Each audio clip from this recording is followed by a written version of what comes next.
جس کے بارے میں آج سے 6-7 سال پہلے ہمارے نے کہا تھا کہ یہاں ایک انسانی المیت دینے والا ہے. جب ہم یہ باتیں کرتے ہیں کہ یہاں پہ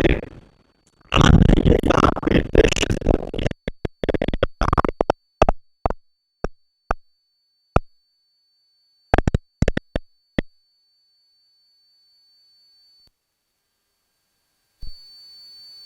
باتیں جو ہے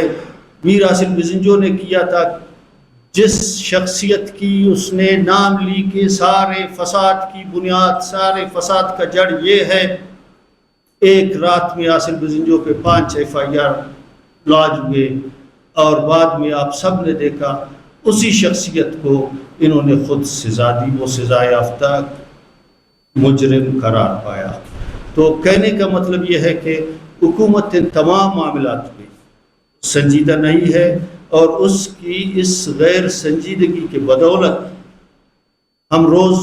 لاشیں اٹھا رہے ہیں، ہم لوگوں کا کاروبار تباہ و برباد ہو گیا ہے، لوگوں کا عزت، جان اور مال وہ سب غیر محفوظ ہے. ہم مطالبہ کرتے ہیں حکومت سے کہ حاجی نور محمد لہڑی کو فی الفور بازیاب کیا جائے، لوگوں کے جان و مال کے تحفظ کے لیے سنجیدہ ہو جائے، اور یہ جو ہے رائے فرار اختیار کرنے کے بجائے لوگوں کو ایک نئے سے نئے مشکل، نئے سے نئے پیچیدگی میں ڈالنے کی. کوئی بھی واقعہ پیش آتا ہے، زیارت کا واقعہ پیش آیا، انوڑک کا واقعہ پیش آیا، اس سے لوگوں کی توجہ ہٹانے کے لیے انہوں نے فوراً نوٹیفیکیشن کر دیا، اس ڈویژن کو اس میں ٹچ کر دیا، اس ڈسٹرکٹ کو وہاں پہ ٹچ کر دیا، نئے نئے ڈویژن بنا کے لوگ نئے ڈویژنوں میں ایسے جھگڑا کیا ہے کہ کوئی مہنگائی کے بارے میں نہیں سوچے، کوئی بے روزگاری کے بارے میں نہیں سوچے، کوئی امن امان کے بارے میں نہیں سوچے، کوئی اپنے گھر سے نکل نہیں سکے. تو اس پالیسی کی وجہ سے ایک انارکی کا ماحول پیدا ہو گیا ہے، جو میں سمجھتا ہوں کہ بلوچستان کے لیے بالخصوص اور پورے ملک کے لیے یہ ایک نیک شگون نہیں ہے جو حالت پیدا کی گئی. ہمارا مطالبہ ہے کہ انتظامیہ، حکومت ساری چیزوں کو لوگوں پہ